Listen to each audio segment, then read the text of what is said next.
Nuestras Biblias, amén. En el libro de Primera de Corintios,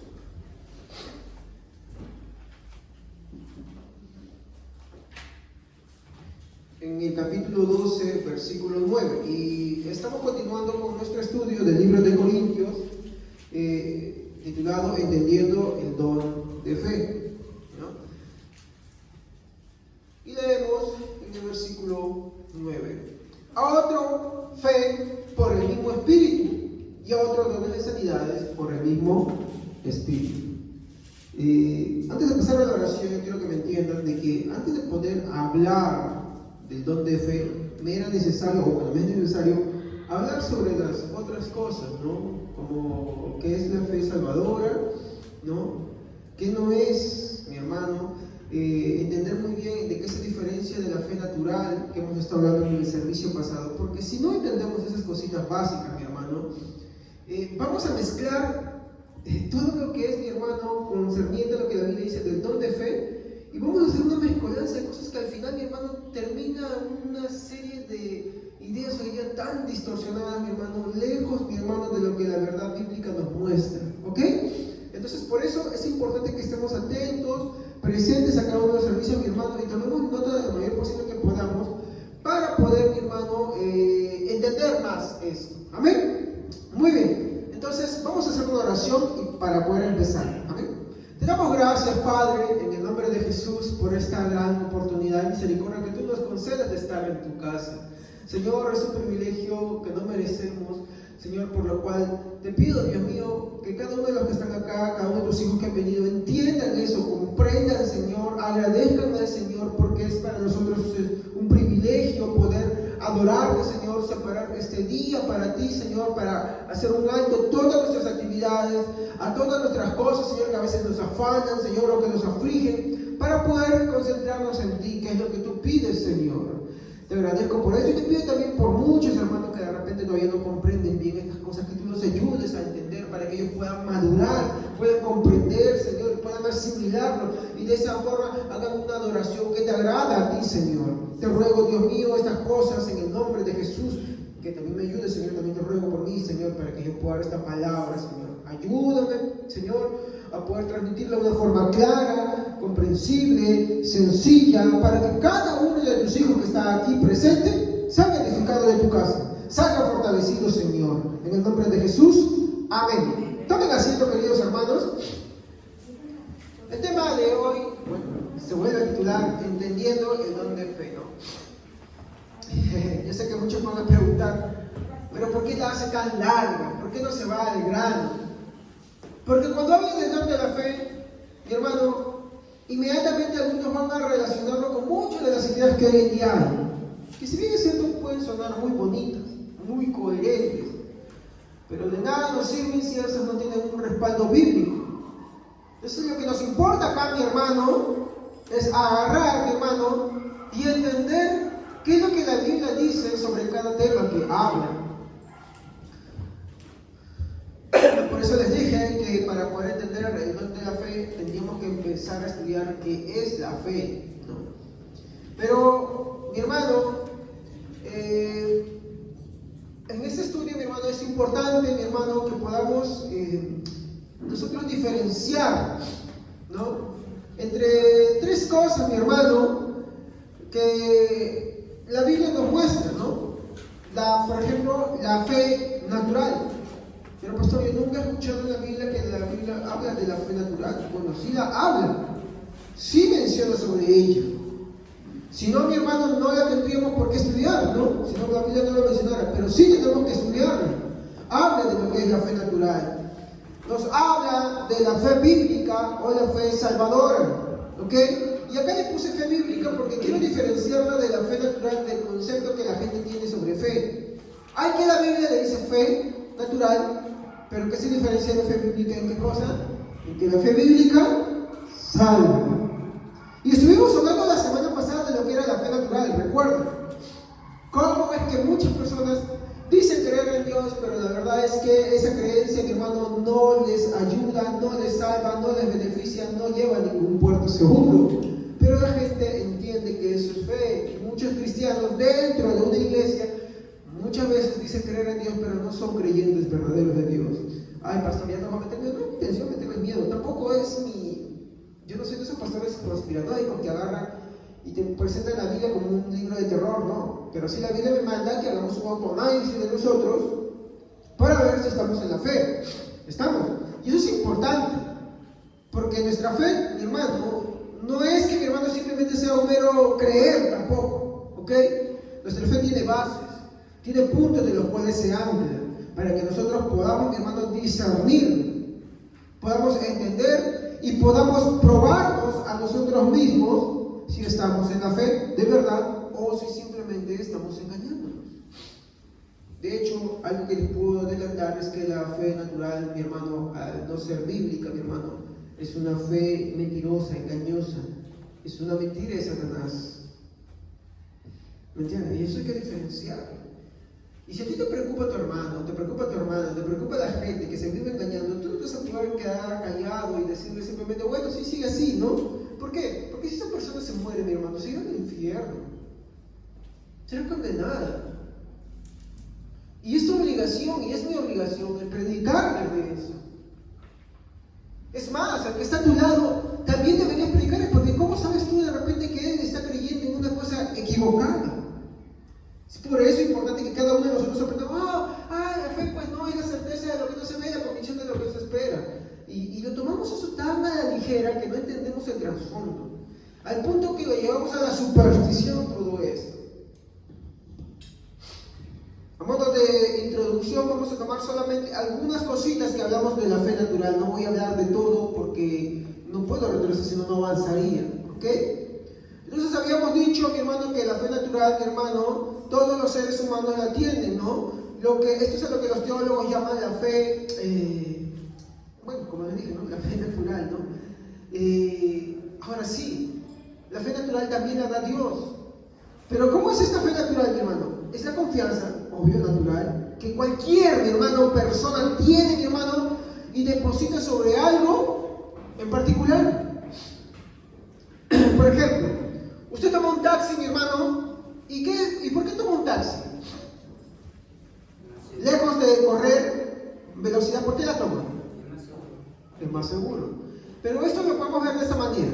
Usted toma un taxi, contrata a alguien continuamente para que lo lleve porque usted está depositando su confianza en el taxista para que lo lleve seguro hasta el lugar donde usted quiere ir.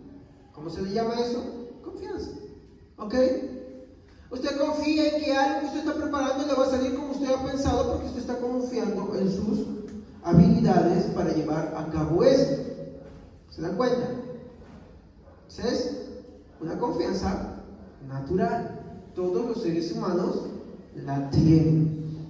Por ejemplo, mi hijo es autista, pero por más que es autista, él le tiene miedo a la noche.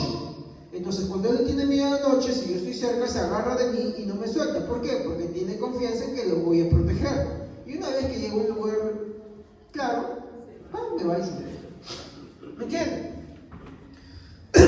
Independientemente si somos creyentes o no, todo ser humano tiene una confianza natural. ¿Ok? Esto se le conoce como una fe natural. ¿Por qué fe natural?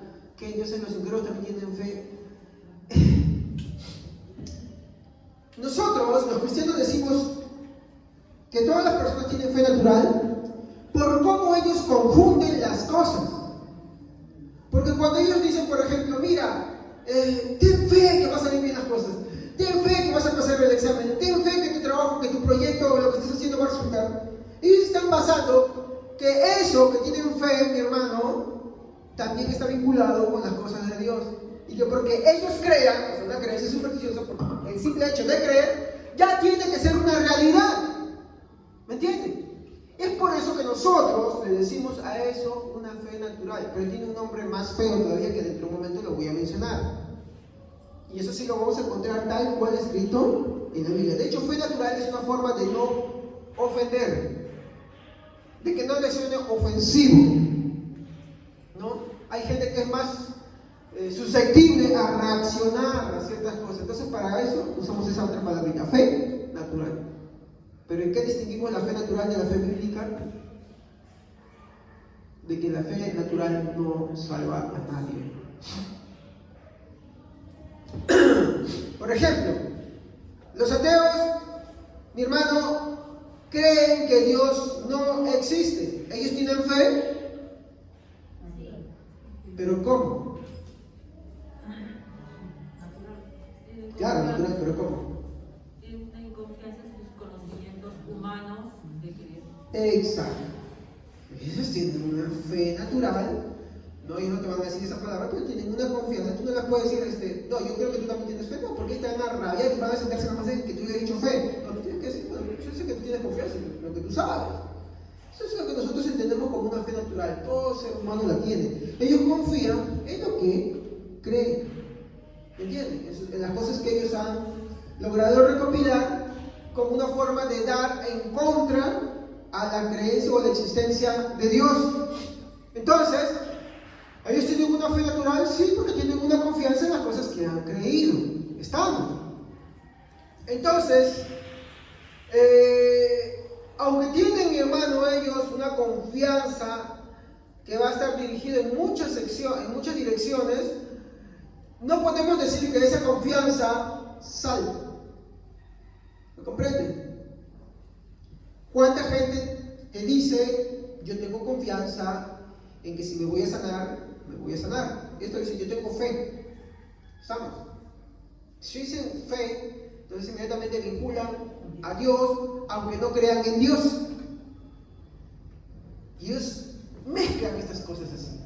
El problema es que tanto esto ha calado dentro de nosotros por una falta de buscar continuamente el ser llenos de Dios, ¿no? Y acá otra vez, ahora que estamos hablando de los dones, el ser llenos de Dios no es entrar en una experiencia sobrenatural, no es entrar en una experiencia, mi hermano, mágico, místico, y el entrar en éxtasis, mi hermano, de movimientos estereotipados, o lenguas, mi hermano, transvertidas, mi hermano, de diferentes formas, mi hermano, o tantos actos que se hacen, mi hermano, hoy en día. No es eso el ser lleno de Dios. Justamente en la mañana le comentaba a mi esposa, después que ella me estaba enseñando un poquito de los 5 puntos que estaba aprendiendo, y le digo, bueno, cuéntame tú, ¿no? Por lo general, el ser humano tiene una dificultad incluso para agarrar su Biblia, para poder orar, para poder estudiar. Pero ¿qué pasó contigo cuando estabas empezando a leer? ¿Querías continuarse? Y cualquier cosa que tú tuvieras en ese momento se va y es reemplazada por el conocimiento de Dios, a tal punto que ahora conversamos. ¿Cómo se le llama eso? Llenarse de Dios. Así de simple, querido hermano. ¿Se da cuenta? Entonces, una persona que carece en su vida de oración, de estudio de la palabra de Dios, nunca, mi hermano, puede decir que se está llenando de Dios, por más que vino al servicio y ¡ay! No. Eso es malentender las cosas. De hecho, la Biblia no nos dice nada de eso. Cuando entremos a la manifestación de todos estos capítulos, vamos a poder explorar mucho esto. Y de hecho, ya nos vamos acercando a uno de ellos ya. Muy bien. Entonces, la fe natural, mi hermano, es conocida en la Biblia como fe muerta. ¿Entienden? La fe natural es conocida como una fe muerta. ¿Por qué muerta? Exacto. Y porque si hablamos en términos más duros y drásticos, no existe. Porque cuando hablamos de fe, propiamente dicho fe, hablamos, mi hermano, del instrumento que Dios usa, mi hermano, como medio para que nosotros, mi hermano, podamos creer en Él. ¿Estamos? Entonces, propiamente podemos decir que no existe. Entonces, ¿hay cristianos en la iglesia que dicen creer en Dios y no tienen la fe bíblica? Sí. Hay cristianos así. Muchos cristianos que se congregan en la iglesia no tienen fe. Mi hermano, entonces ahí sacamos una conclusión rápida. Entonces los que no congregan, de hecho que no tienen fe tampoco, mucho menos. ¿Estamos? Entonces el punto acá principal es, usted que me escucha, ¿tiene la fe bíblica? ¿Tiene la fe bíblica? Entonces eso es lo que tenemos que someter a prueba. Santiago 2:19, por favor, ¿quién lo puede leer? Nos habla, mi hermano, de las personas que van a una iglesia, que creen en Dios, pero tienen un problema. A ver, ¿quién lo puede leer? Santiago 2:19. Tú crees que Dios es uno, bien haces.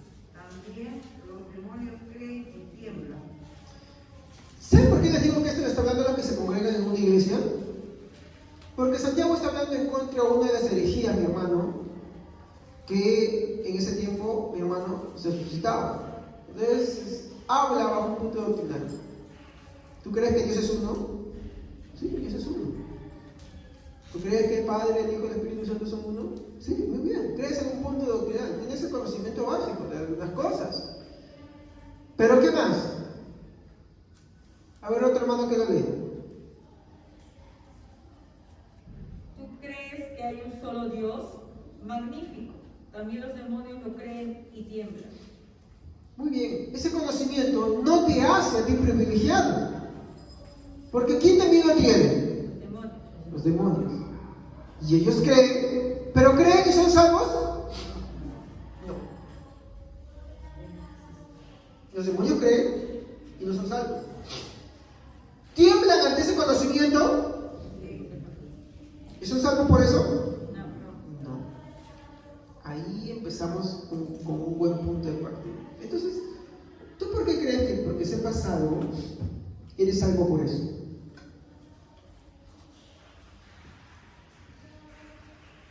Por ejemplo, yo creo que Dios existe. Muy bien. ¿Y por eso vas a ser salvo? Y ahí está el punto. Yo creo que Jesús murió en la cruz de Calvario. ¿Y por eso eres salvo? Ay, pastor, es que yo no digo que esté mal. De hecho, todos los cristianos tenemos que creer que Dios existe, que Dios es uno, que Cristo murió en la cruz de Calvario. ¿Estamos? Pero es solamente creer por creer. O esa palabra creer involucra algo más. Porque acá dice que los demonios creen también. Y tiemblan. Pero no porque creen y tiemblan, es que ellos vayan a ser salvos. O Satanás es algo porque cree y tiembla. Porque Satanás no es el arrogante que está ante Dios todo prepotente. No, no es así. No es así. Los demonios tampoco. Ellos se sujetan y obedecen a Dios, quieran o no. Y no por eso son salvos. Si se cumple lo que Santiago dice, creen y tiemblan. Y tiemblan porque saben ante quién están. Acá no es lo que muchas veces la creencia de Aristóteles del mundo dual, en el cual hay dos poderes que se contraponen entre sí, es el bien luchando contra el mal. No, porque si no estaríamos dándole cualidades a Satanás que él no posee. Él es un rebelde, sí. Él está destinado al infierno, sí. Se opone contra Dios, sí. Pero ¿puede hacer algo contra Dios que Dios no se lo permita? No puede. Ahí está la gran diferencia. Ahí está la gran diferencia. Entonces,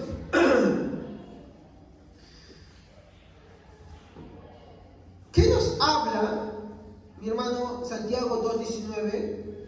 Nos habla de personas que van a una iglesia, que creen en Dios, pero no confían en Dios. Satanás no confía en Dios. Los demonios no confían en Dios. ¿Estamos? ¿Y qué es confiar? Eso es lo que vamos a explorar dentro de un momento. Esa confianza, mi hermano, es importante, que va a diferenciar de lo que es una fe muerta de una fe bíblica. Y eso, mi hermano, antes de hablar con otra persona, lo que primero tenemos que examinar, mi hermano, o mirar hacia nosotros para examinarnos, que esté presente en nuestra vida.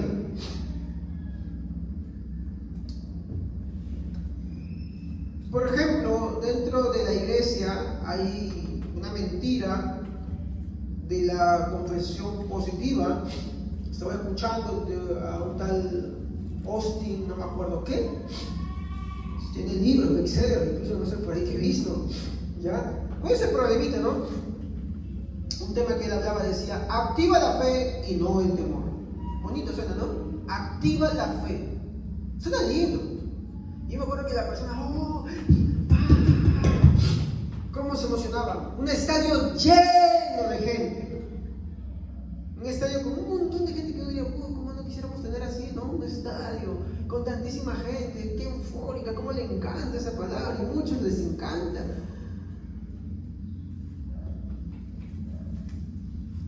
Una de las cosas que me llamaba la atención es que decía, ¿no? Yo elijo rechazar pensamientos negativos de enfermedad, de deuda, etc. Y elijo tener pensamientos de bien y no mal. ¿Cómo coge la Biblia en pedacitos, no? Escojo pensamientos de bien y no de mal. Mira cómo resume la fe. Por ejemplo, dice que estaba sentado en una mesa comiendo con su esposa y su hijito ahí de 2 años todo tranquilo y se acerca como me dice, oh, qué bueno, no entiendo tu hijito, espérate nomás que pasen de los 2 años. Y él dice, no, yo agarré y yo dije, yo rechazo ese pensamiento. Y hasta ahorita mi hijo ya tiene 18 años, ya se va a graduar y es tranquilo. ¿Cómo ha resumido él la fe? ¿Cómo desnaturaliza el concepto de fe que la Biblia, le voy a demostrar un momento y espero que, bueno, antes de apuntar, hermano, espero que haya tenido algo con que apuntar porque le voy a dar algunos datos. ¿Por qué no creo esto? Pero mire, este es el concepto que no solamente en la gente que está afuera se maneja, sino en mucha gente que está dentro de una iglesia se maneja. No lo digo que específicamente así, pero de muchas maneras. Y rigen su vida y rigen su cristianismo bajo esa forma. Entonces, cuando hablamos del evangelio, algunos creen que porque van a una iglesia, entonces los problemas con la esposa se van a solucionar, los problemas con los hijos se van a solucionar. Y no estoy diciendo que una persona en la que el Señor obre, tanto en el hombre como en la mujer, obvio que su vida vaya a mejorar. Que si obra verdaderamente sus hijos, la conducta de ellos vaya a mejorar. No estoy diciendo lo contrario. Pero no es el mensaje del evangelio este. ¿Estamos? No ese es el mensaje del evangelio. Así como el concepto de fe que muchos de estos grupos manejan, mi hermano, aunque parezca, no es eso lo que la Biblia nos muestra. No es lo que la Biblia nos quiere enseñar. Pensar de esta manera, mi hermano, es lo que la Biblia considera como una fe muerta o fe natural de todos los seres humanos que simplemente tienen una confianza, mi hermano, en las cosas que ellos quieren, una confianza en lo que ellos, mi hermano, tienen arraigados en sí, mi hermano, y es muerta porque no tiene ningún efecto, mi hermano, para la salvación de Dios. Nosotros venimos acá, mi hermano, porque hemos creído en Jesucristo. Sí, verdaderamente creo en Jesucristo. O sea que tú no tienes que venir por salud. No estoy diciendo que tú no vengas y ores y digas, Señor, por favor, sáname, te lo ruego. Tú no has venido acá para que tu hogar se mejore y tu esposa o tu esposo ya sea diferente contigo, o tu papá o tu mamá sea diferente contigo, o para que de repente, Señor, Señor, yo quiero que me des una chica para que yo me enamore y yo me case con él. No es para eso. No estoy diciendo que tú no le pidas tampoco. ¿Estamos? Pero uno viene al evangelio por esas cosas. ¿Por qué uno viene al evangelio? Entonces me está diciendo que la obra es suya. Pero, ¿por qué vengo? Y de repente, ¿qué es fe? ¿Qué significa fe? Confianza en Dios. Exacto. Porque confiamos en Dios, confiamos en Jesucristo, que Él, así como inició la obra en nosotros, Él la va a culminar. ¿Se da cuenta? O sea, qué importante es entender eso. Tan importante que muchas veces cuando nosotros no lo tenemos muy presente, mi hermano, podemos estar viniendo por las razones equivocadas.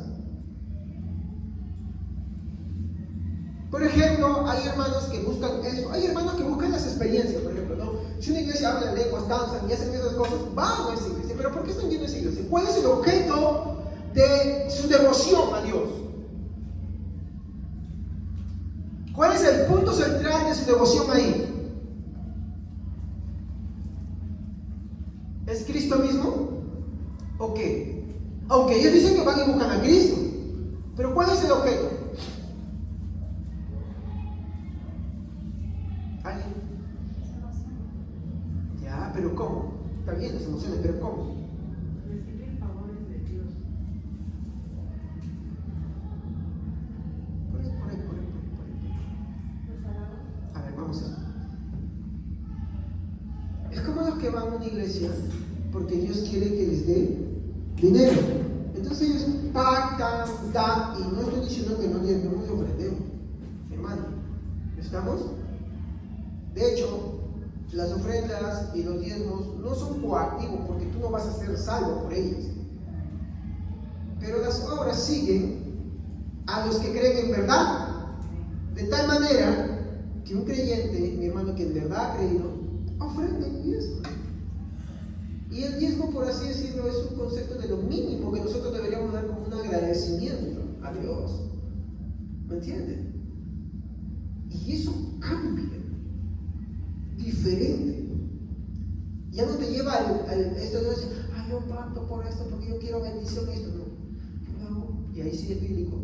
Dios amante no me alegra. Es otra cosa. No es que te bendiga. ¿No? ¿Estamos? Entonces la persona lo hace ¿por qué? Porque está agradecida con Dios.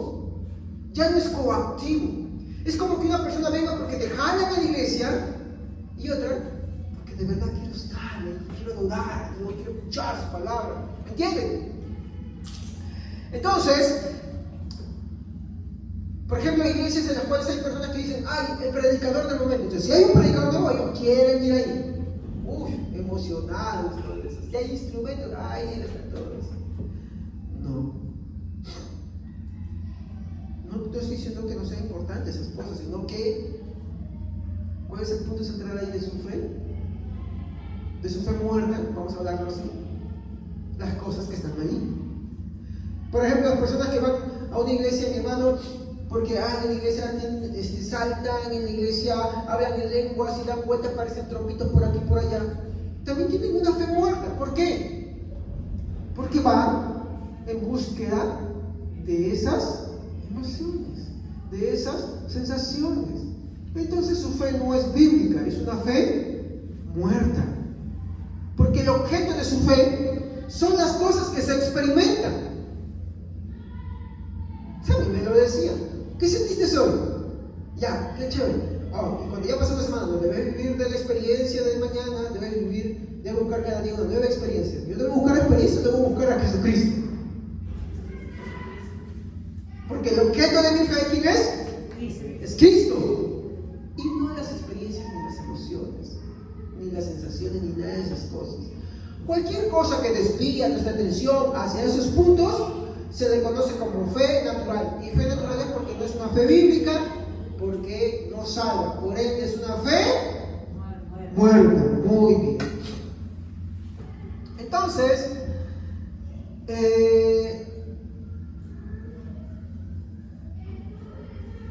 como les dije, esto es fe muerta o fe natural, porque la confianza, mi hermano, está depositada en el mismo ser, o es decir, en la misma persona o el hombre. Por más, y escúchenme acá, por más que mencione a Dios. Muchos círculos cristianos, mi hermano, confunden a la fe natural, o fe muerta, ¿no?, con la fe salvadora. Y esto es peligroso, mi hermano, porque es una mentira de Satanás, porque lleva al infierno. ¿De verdad?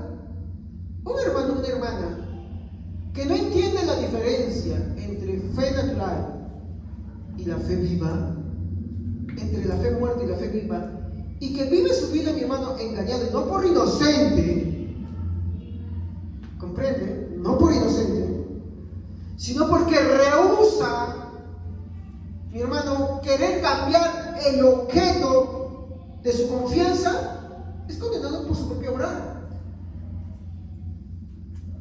Y por algunas razones que les voy a mencionar ahorita. Entonces, acá tampoco uno cree que, no, pues que la persona por ignorancia también se va. No. Mucha gente conoce las verdades bíblicas, empezando por nosotros. Y esas verdades bíblicas están ahí, mi hermano, porque o juegan a nuestro favor o también en nuestro desfavor. En nuestro favor, si el objeto de nuestra confianza está centrado en Cristo, y en nuestro desfavor, porque aunque la sepamos, no queremos o rehusamos confiar en Jesucristo. Entonces podemos hacernos la siguiente pregunta, ¿no? Después de haber visto de que esa fe natural, mi hermano, que muchos confunden con fe, mi hermano, salvadora dentro de una iglesia, mi hermano, es una mentira de Satanás que lleva al infierno. Hay que hacernos la siguiente pregunta: ¿por qué la fe natural no salva? ¿Cuál es el problema de la fe natural? Muchos jugando a las emociones dicen: no, pero esa persona hace buenas cosas, nunca le hace daño a nadie. Sin embargo, su destino es igual, el infierno, porque está rehusando creer en Jesucristo. Entonces, ¿por qué la fe natural no salva? Y aquí le voy a dar, mi hermano, 3 razones. ¿Estamos? 3 razones.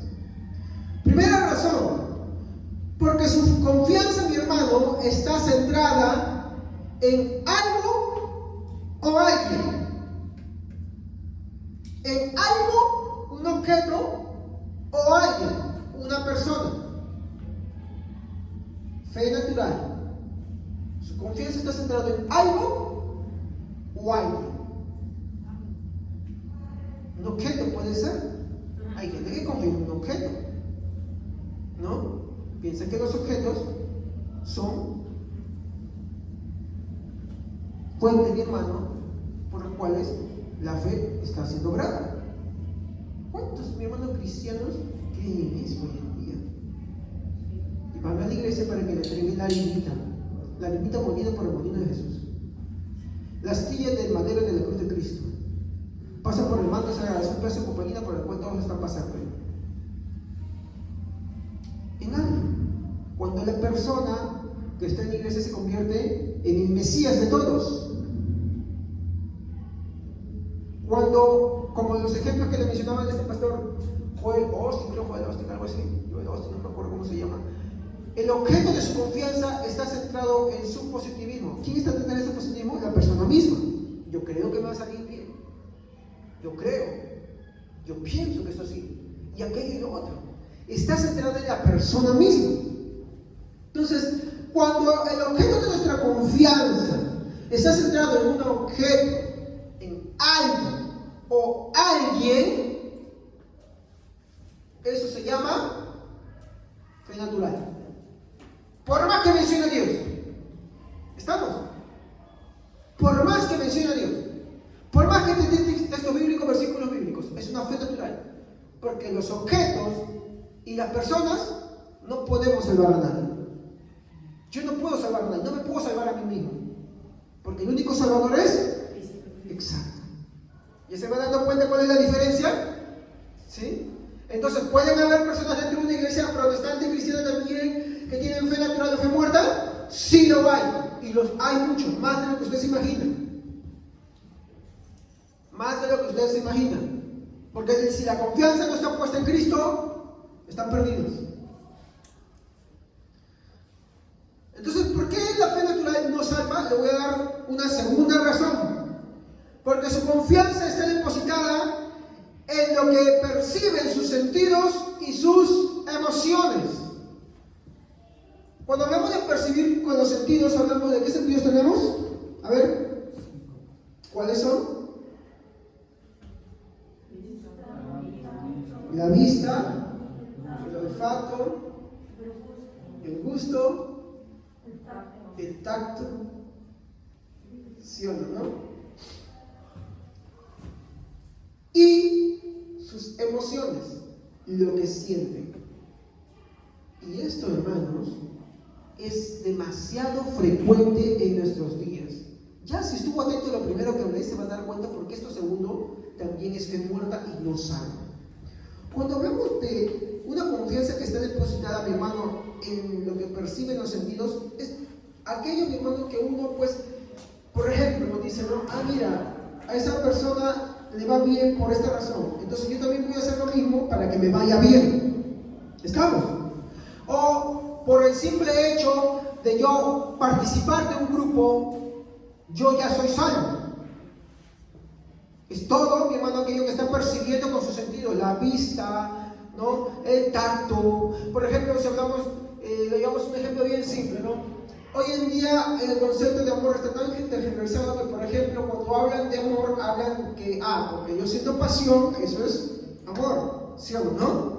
Entonces, el concepto de amor ha sido reducido, mi hermano, a una simple emoción. Pero también no solamente es una emoción, algo que perciben sus sentidos. Porque la pasión se percibe solamente con las emociones o también se percibe con los sentidos. El tacto no es una de las cosas que también se estimula en las pasiones. ¿O me equivoco? ¿Sí o no? Sí. Pero eso no es amor. Pero la gente piensa que eso es amor. De la misma manera, en las iglesias, mi hermano, las personas muchas veces confunden, mi hermano, lo que perciben con sus sentidos y sus emociones, mi hermano, mediante experiencias que van buscando dentro de una iglesia. Entonces, cuando esas experiencias, mi hermano, suceden y les hacen sentir bien, es como la droga, uno quiere volverlo a sentir. Es por eso que, por ejemplo, cuando hablamos del amor desvirtuado, uno lo confunde con la pasión, porque esas personas buscan una y otra persona. Y cuando ya está con la persona, ya como que ya no sienten lo mismo, entonces buscan otra persona. ¿Por qué? Porque las emociones, mi hermano, y todas esas cosas que percibimos, mi hermano, al final se vuelven adictivas como la droga. Y uno busca una vez eso y otra vez, y si no lo siente, no lo experimenta, no se siente bien consigo mismo. De hecho, una de las sensaciones después de la drogadicción, ¿cuál es? De la euforia de la drogadicción, es la depresión, ¿sí o no? Entonces, se sienten mal. Muchas personas que dicen, ¿no? Ahí ido a la iglesia y no me siento bien. Están hablando como drogadictos. No me siento bien. Ay, qué aburrido. Ay, qué triste. Porque su confianza está depositada en las emociones. Porque si el hermano de repente cantó una canción y no le agradó, porque si cantó una canción que le agrada y le mueve su sentido porque le gusta ser paitanero o muy contemporáneo, ay, qué bueno, cómo me gozo, cómo me alegro, Dios ha estado acá, la presencia de Dios se ha manifestado, qué lindo. Por favor, seamos serios. No es así. No es así. Y no estoy diciendo que no es bueno alabar a Dios, es bueno adorar a Dios, es bueno alabar a Dios. Todos debemos querer alabar a Dios, debemos querer adorar a Dios. Pero hacer las cosas porque simplemente nos produzcan emociones y sensaciones, no. Entonces, ¿por qué este tipo, mi hermano, de confianza depositado en lo que perciben los sentidos y emociones no salva? ¿Por qué no salva eso?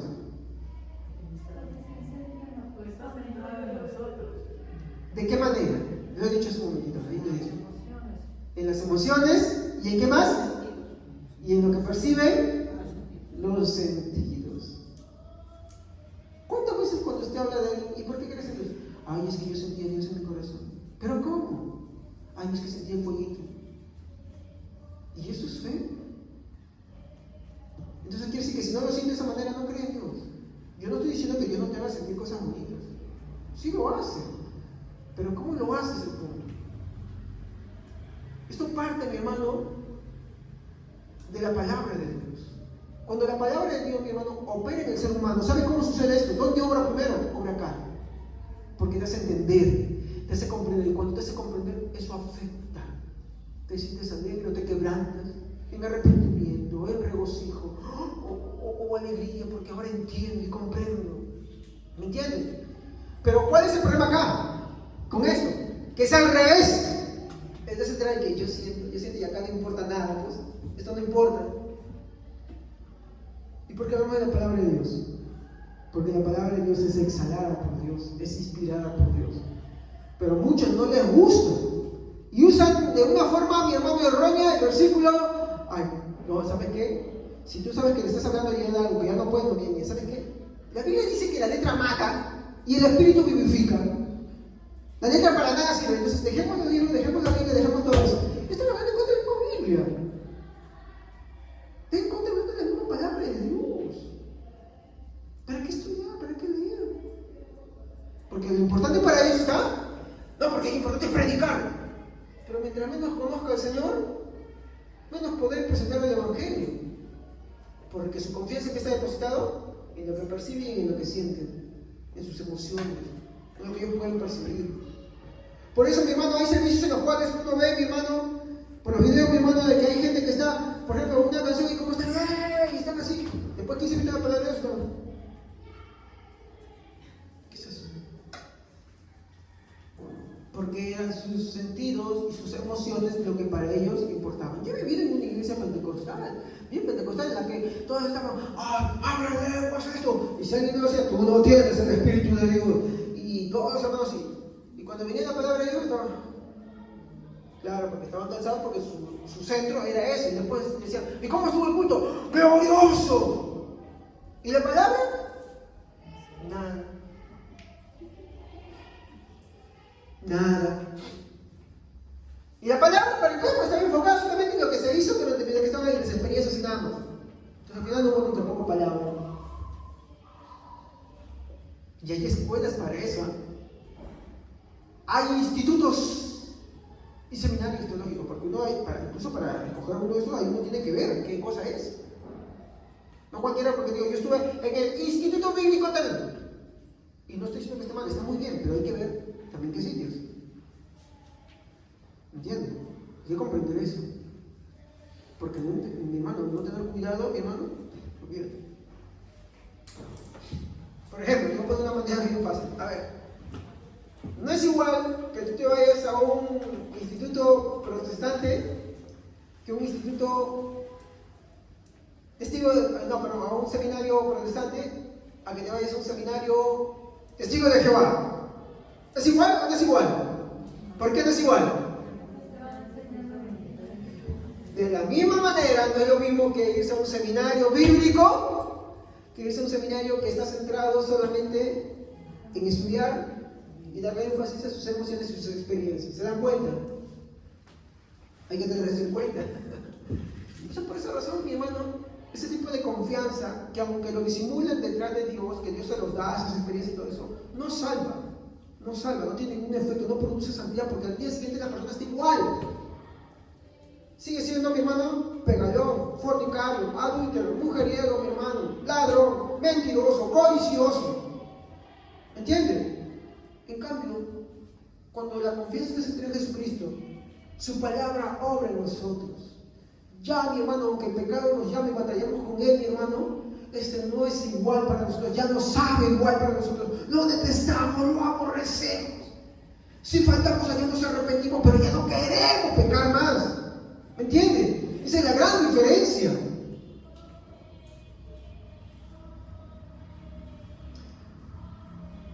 Entonces hemos visto que primero, porque su confianza, mi hermano, está... ¿Por qué la fe natural no salva? Porque, para empezar, la primera razón es que su confianza está centrada en un objeto o en una persona. Segunda razón por qué la fe natural no salva, porque la confianza está depositada, mi hermano, en lo que la persona percibe por sus sentidos y sus emociones. ¿Estamos? Esa es la segunda razón. La tercera razón, porque su confianza, mi hermano, proviene de su propia experiencia. Esa sería la tercera razón por qué la fe natural no salva. ¿Cuántas personas, mi hermano, confían, mi hermano, en la experiencia que han acumulado a lo largo de años y tienen fe en esas experiencias, mi hermano, de tal punto, mi hermano, que para ellos, mi hermano, esa es su nueva norma de conducta, de vida, de cómo se tienen que regir y de fe también? Existe eso. La gente acumula, mi hermano, la vivencia a lo largo de años y confía en esas cosas. ¿Y por qué esta fe no salva?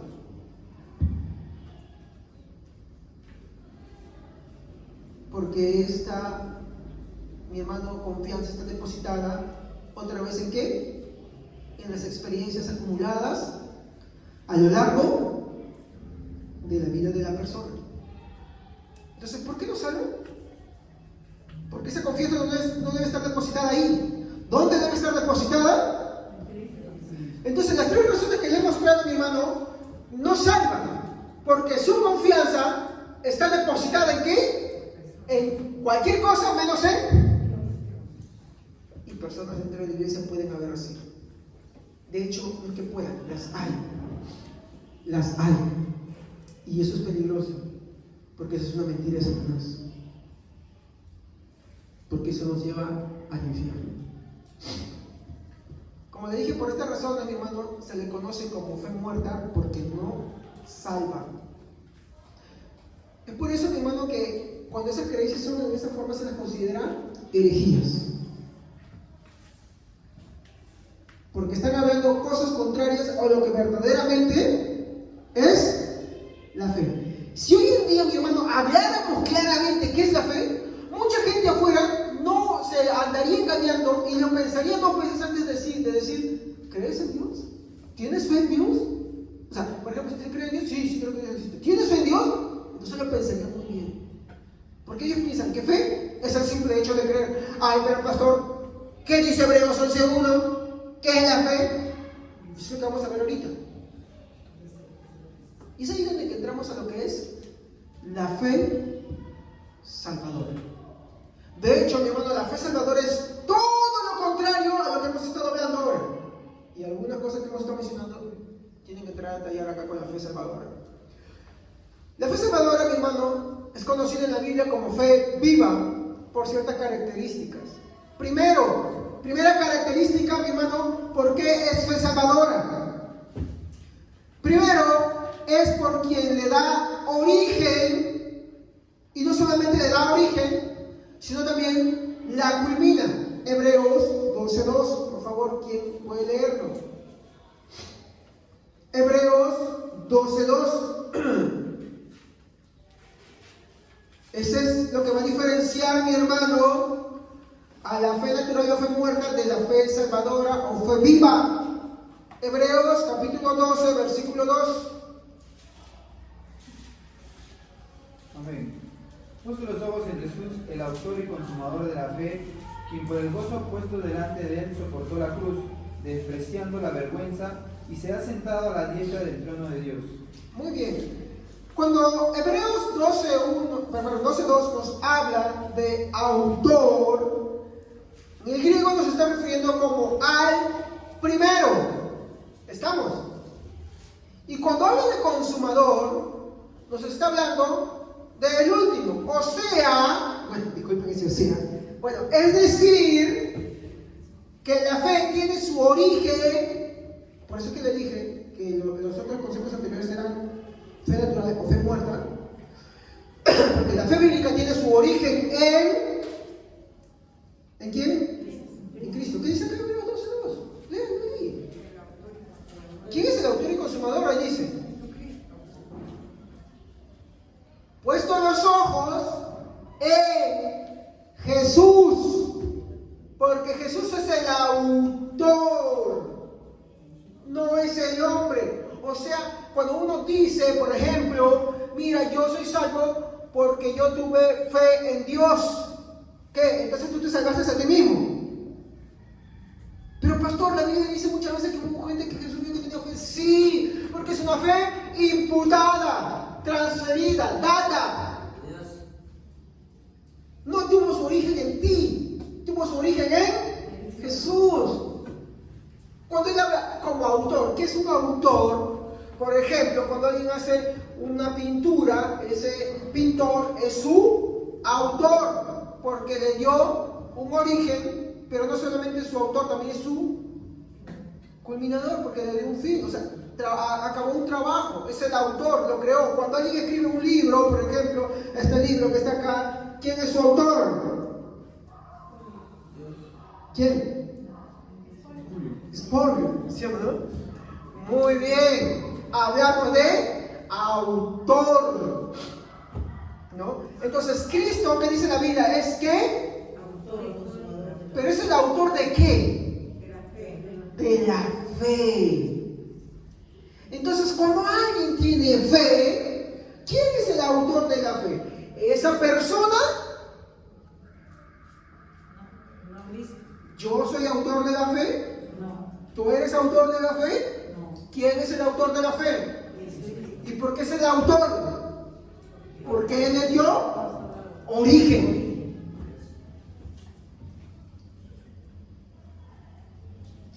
La fe para salvación, hermano, es gracias a Cristo. Y ahí nos diferenciamos, mi hermano, de muchos, mi hermano, incluso católicos romanos, que piensan que la fe, mi hermano, es una acción conjunta. O sea, Dios solamente el origen y el resto lo haces tú. No. Nosotros creemos que la fe es un acto soberano de Dios, de principio a fin. Entonces, no solamente dice, mi hermano, que la fe salvadora es fe viva por la característica de quién le da origen, y ya hemos visto quién le da origen, sino también por quién la culmina. ¿Qué sigue diciendo Hebreos 12:2? Por puesto los ojos en el autor, y esta otra palabra, y consumador, último en griego, porque determina, consumador de la fe. ¿Por qué dice el que la inicia y el que la termina?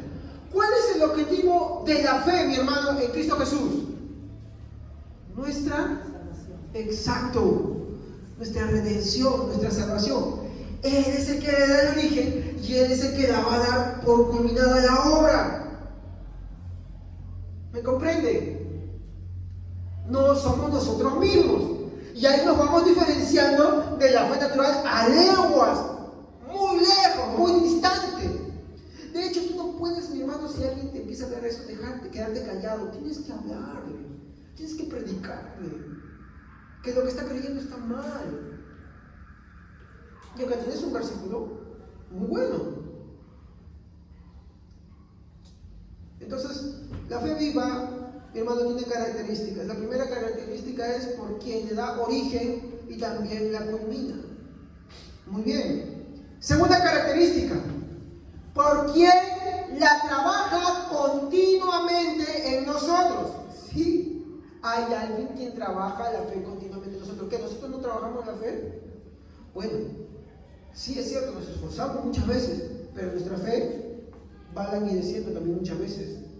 Por eso, nosotros, mi hermano, tenemos atrás de nosotros alguien quien la obra continuamente para que esta fe prevalezca. Y para esto voy a poder citar lo que Gálatas 5:6. A ver, ¿quién me ayuda con Gálatas 5:6? Primero ese capítulo. Ese texto, perdón. Gálatas 5:6.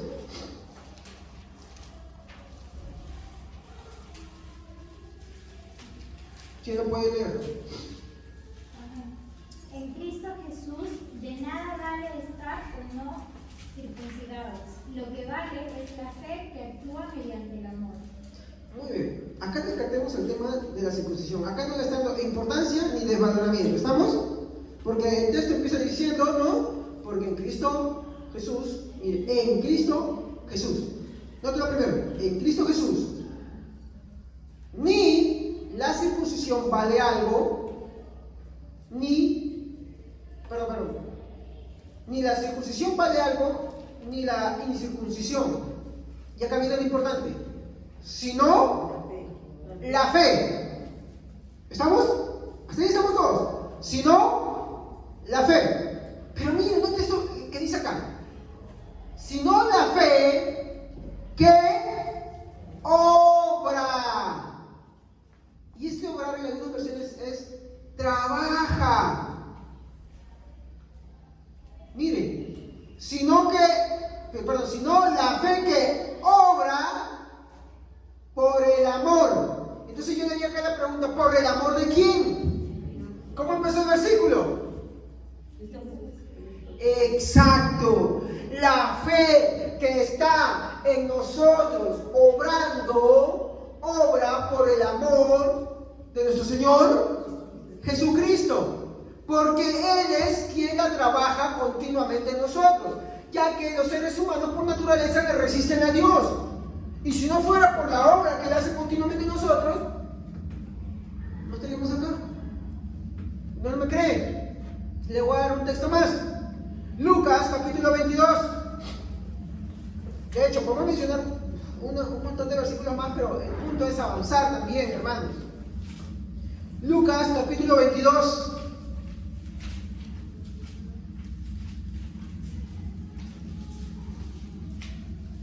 Versículo 31.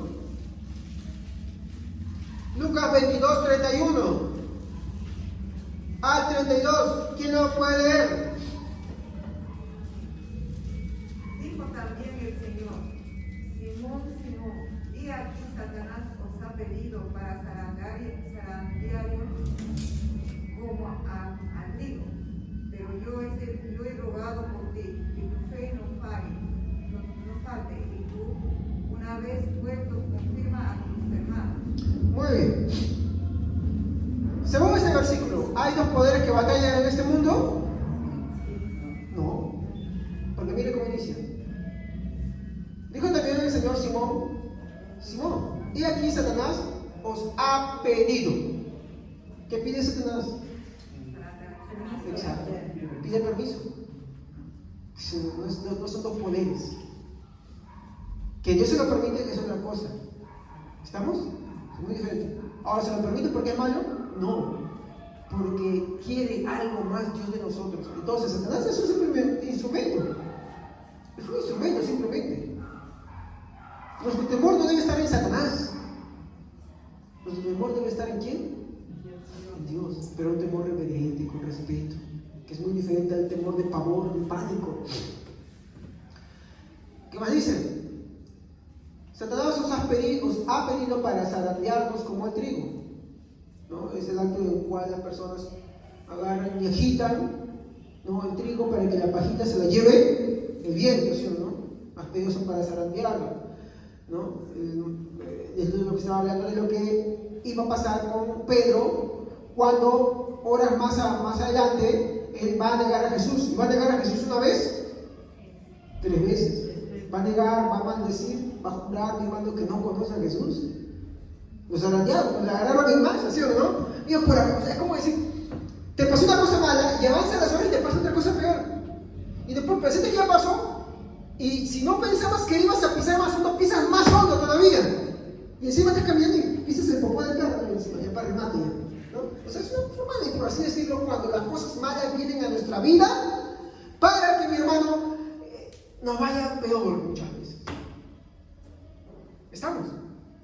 Entonces, acá vemos, mi hermano, que en el caso de Pedro, dice la Biblia que Satanás había pedido para zarandearlo. ¿A quién le pidió? A Dios, permiso. ¿Dios se lo permitió? Sí, pero ¿eso estaba así de provisto? No. Miren lo que pasa acá. Versículo 32. Pero yo he rogado por ti. ¿Por quién rogó? Por Pedro. ¿Pero qué rogó? Que tu fe no falte. Ahora pregunto, ¿Pedro cayó o no cayó? Sí, cayó. ¿Y cayó una? 3 veces. Pedro no cayó una, sino cayó 3 veces. Cualquiera diría que con esas caídas ya no hay fe más. Pero ¿qué dice Jesús acá? ¿Qué le está asegurando? Pero yo he rogado por ti que tu fe no falte. Y tú, una vez ¿vuelto a quién? No, ¿vuelto a quién? A Cristo, a Él, está hablando de mí. Una vez vuelto a mí, o sea, Jesús, confirma a tus hermanos. Esta oración no la hizo por Judas. ¿Estamos?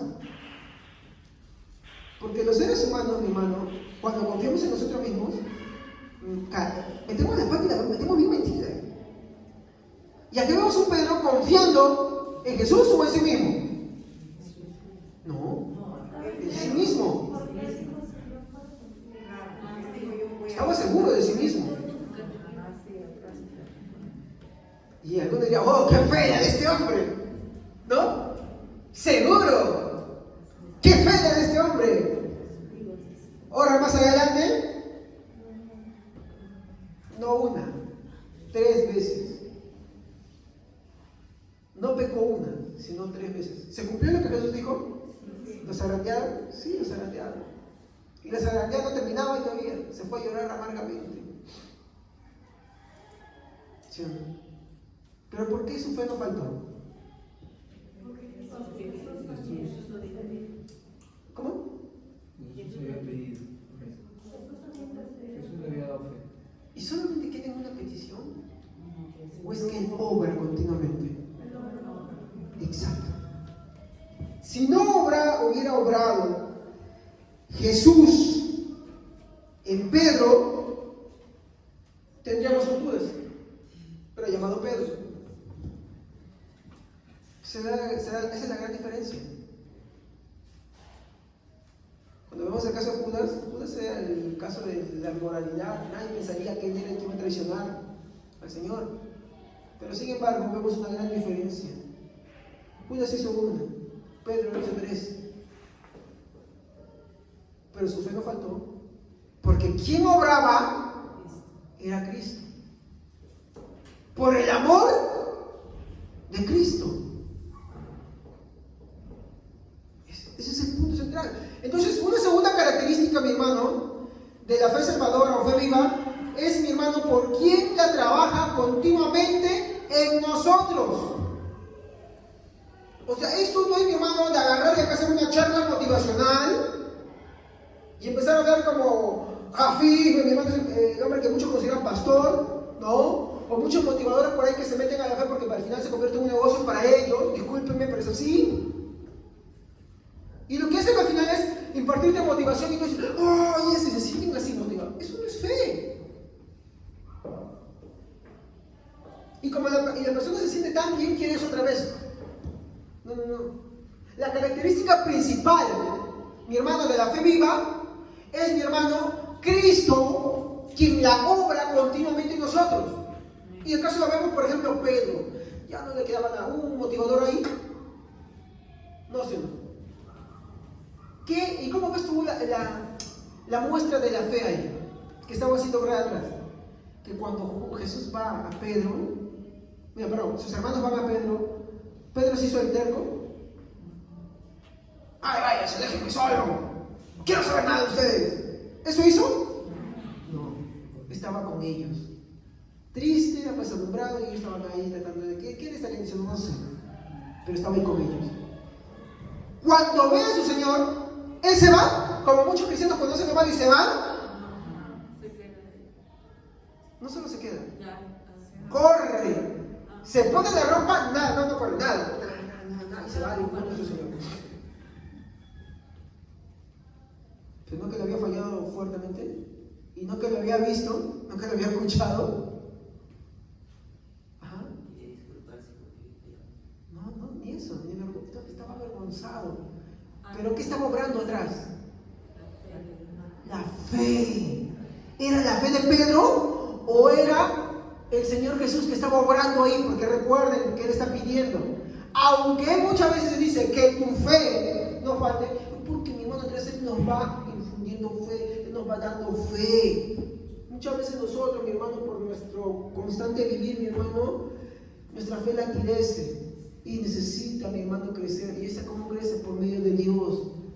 ¿Me entiendes? Tú, por ejemplo, puedes decir, yo leo. Por leer tú no tienes fe, es simplemente un hecho. No, es una promesa de Dios que Dios la vinculó ahí. Y Él te va, mi hermano, obrando y trabajando esa fe, la va perfeccionando en nuestra vida. Y la evidencia se ve, primero, de que Pedro no se suicidó para empezar. Hice esto, me suicido. No hay fe. Me pasó esto. No quiero que me vean. Váyanse, no quiero escucharlos. Evidencia de que no hay fe. Y peor, vamos a la casa de Dios. Mira, Jesús aparece allá. Jesús aparece ahí. Él dijo, no, me voy. No, él corrió. Con su vergüenza, con su tristeza, con su pena, pero ahí se fue. Y es el Señor mismo el que lo restaura. ¿Se dan cuenta? Esa es la gran diferencia entre la fe viva y la fe muerta. Entonces, mi hermano, esa mi hermano vendría a ser la segunda característica, porque él la trabaja continuamente. Pero también hay una tercera característica, mi hermano, y es algo que está relacionado con lo que les dije hace un momento. ¿Por quién aún? Perdón, voy a aclarar eso. La segunda característica es que a pesar de todas las cosas que pasan en nuestra vida, Él siempre, hermano, está obrando ahí para que tengamos la fe. Pero no necesariamente, mi hermano, hay que esperar caídas, mi hermano, para que veamos que Él está obrando en nosotros. Él también, mi hermano, nos da, mi hermano, una provisión continua y nos suministra día a día esa fe. De hecho, el hecho mismo de que nosotros empecemos a tener fe, mi hermano, como les dije, la primera característica, es suministrada, mi hermano, ¿por quién? Por Dios. ¿Y cuál es el texto más claro de estos? Que habla de quién la da. Efesios, capítulo 2. Ese texto debemos aprenderlo de memoria, hermanos. Efesios, capítulo 2, versículo 8 al 9. A ver, quiero leer. Amén. Porque por gracia sois salvos, por medio de la fe. Y esto no de vosotros, pues es don de Dios, no por obras para que nadie se gloríe. Entonces, la fe salvadora es un don de Dios, porque es un regalo de Dios para nuestra salvación. ¿Estamos? Es un regalo de Dios para nuestra salvación.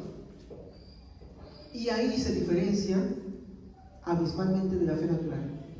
Porque mientras la fe natural o la fe muerta la tienen todos, la fe salvadora es un regalo que solo unos la tienen. ¿Estamos? Esa es la tercera característica. Entonces la fe salvadora, mi hermano, o la fe viva, es originada, trabajada y suministrada por nuestro Señor Jesucristo. Vuelvo a repetir. La fe viva o fe salvadora es originada, trabajada, suministrada por nuestro Señor Jesucristo. Y si volvemos a la primera característica, no solamente es originada, sino también es culminada por Él. ¿Me entiendes? O sea, la obra que Él empezó, Él la termina. Entonces ahí tengo, mi hermano, la gran diferencia que se ve, mi hermano, con la fe natural. ¿Cuál es el punto acá? Yo les doy acá 3 razones, mi hermano, de la fe, por qué la fe natural no salva. Y 3 características por qué la fe viva sí salva. ¿Y en qué está la diferencia? En que la fe natural, ¿en qué no está su centro? Exacto. No está centrada en Cristo. No está centrada en la persona y la obra regeneradora de Jesucristo. Está centrada en quién? En la persona, en las cosas, en sus experiencias. ¿En qué cosa más? En sus emociones y en lo que percibe. ¿Me entienden? Por eso no salva. Y muchos creyentes en las iglesias confunden esto, creen esto, pero no tienen fe salvadora. Por esas razones. Porque para hacer fe salvadora, no solamente se agarró un versículo, mi hermano, y dice, bueno, la Biblia dice, no, que Dios tiene pensamientos de mí para bien y no para mal, ¿no? Y empezamos a creer de esa manera. No. Es que es realmente la fe. De hecho, si usted lee el versículo 9, a ver quién lee el 9. No por obras para que nadie se jacte. Muy bien. Es curioso que Efesios, cuando habla de la fe, dice algo importante. No por obras. La fe no es por obras, porque es un regalo de Dios. Pero, las obras le siguen a la fe, pero no son su centro. Y es después, es como una consecuencia, nada más. O sea que la fe sí obra, pero obra como una consecuencia de algo que ya se hizo primero. No es al revés. Los romanistas entienden que son la fe más obras, o sea, juntas. Yo tengo fe y mis obras me ayudan a tener fe. No. Las obras son una consecuencia de la fe. Un creyente fiel y verdadero inevitablemente hará cosas buenas, pero estas cosas no suman para nada. No suman, no te dan fe. Porque como hemos visto, ¿quién da origen a la fe? Cristo. ¿Quién la culmina? Cristo. ¿Quién la trabaja en nosotros? Cristo. ¿Quién la suministra como un regalo? Cristo. ¿Entienden? Por eso es que las obras no cuentan, pero sí le siguen. ¿Estamos? No sé si me dejo entender ahí. Las obras no cuentan, pero sí le siguen. Muy bien. Y esto por una razón. El versículo 9 dice, para que la gloria sea de Dios y no del hombre.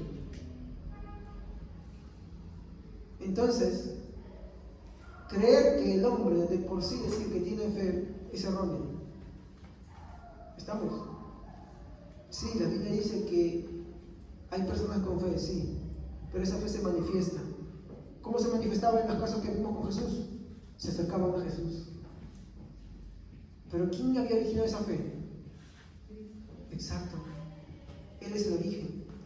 Y como consecuencia, estas personas obran a bien, le siguen a Él. No andan por afuera, sino más. Entonces, el hecho, y ahí tienen que corregir esa herejía, porque esa es una herejía, hablar, hermano, de que las personas, por el simple hecho de no seguir a Cristo, de no buscar de Dios, de su falta de querer congregarse, de su falta de querer una vida de devoción, ya están dando evidencias de que esa persona, por más que haga buenas cosas, por más que diga creer en Dios, en realidad no cree en Dios por las cosas que ya hemos estudiado de la fe natural. ¿Amén? Hemos avanzado todo un servicio la semana pasada sobre la fe natural para distinguir ese tipo de personas. Más bien, como les dije, eso es una mentira de Satanás que lleva al infierno. Hay que predicarle a esas personas. Hay que enseñarles que es la fe verdadera. ¿En quién está centrado? ¿Usted quiere saber qué predicar? Acá estoy dando las mismas cosas que predicar, hermano. Que usted mismo puede predicarle a la gente. Empezar a discernir y decir, bueno, esto es errado y esto es correcto. Ah, ya. La salvación es así, por fe en Jesucristo. ¿No? Ahora, quiero recalcar algo acá. Porque yo le dije que le iba a comprobar a la luz de Hebreos, y esto es un añadido más, que la fe no es ciega, ¿recuerdan? Ahora, ya hemos visto algo principal de la fe viva. Esta fe viva, está centrada en Cristo, porque Él es el que le da origen, Él es el que le da final, mi hermano. Es trabajada constantemente en nuestra vida por el mismo Cristo, ¿estamos? No de nosotros mismos, no de nuestras propias obras, y es dada como un regalo, suministrada como un regalo a nuestras vidas por el mismo Cristo, ¿estamos? En ese sentido, hay un pequeño problemita que muchos ateos agarran y escépticos, mi hermano, agarran para poder ensuciar esto que nosotros creemos de la fe. Y es algo que les mencioné en un servicio anterior, y es que ellos dicen que la fe es ciega. ¿Estamos? Que esta fe que nosotros tenemos en Dios es ciega.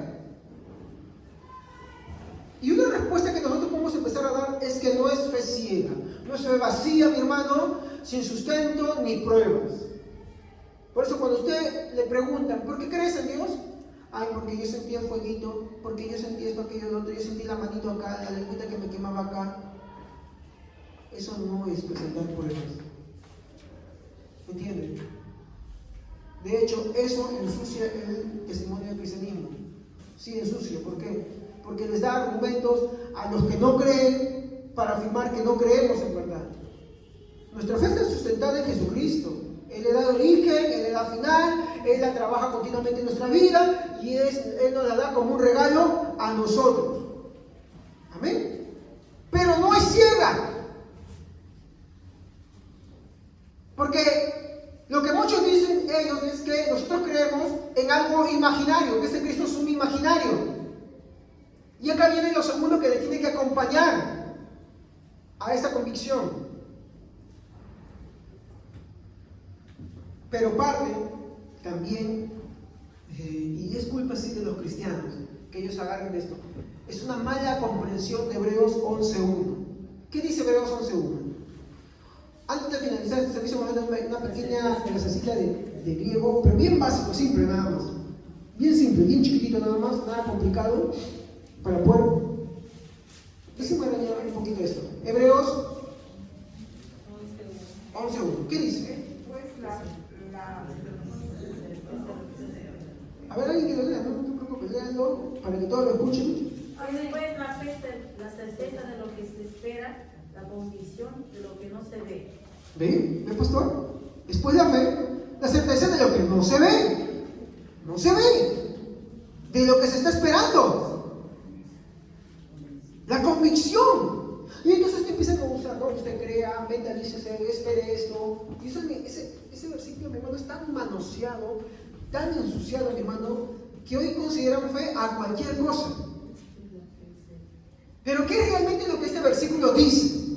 Y para eso tenemos que ir al griego. Yo no soy un experto en griego, ¿ya? Pero sí tengo algunas cositas que estudio, mi hermano, sobre el griego, un poquitito, porque es bastante profundo, mi hermano. ¿Ok? Empezamos con Hebreos 11.1, pero desde el griego. De hecho, cuando usted va a verlo en griego, va a ver que el orden es un poquito diferente, pero si lo ve desde el griego, tiene sentido. Más que en el castellano inclusive. Habíamos dicho algo, ¿no? ¿Se acuerdan que era fe en griego? Pistis. Muy bien. ¿Y qué significaba en griego? Confianza. Muy bien. Y esta palabra pistis, que significa confianza, tiene una raíz. O sea, su palabra es una palabra derivada de otra palabra. Es decir, tiene su origen en otra palabra de la cual se deriva la palabra fe o pistis. ¿Y saben cuál era esa palabra? ¿Se acuerdan? La vemos en dos servicios,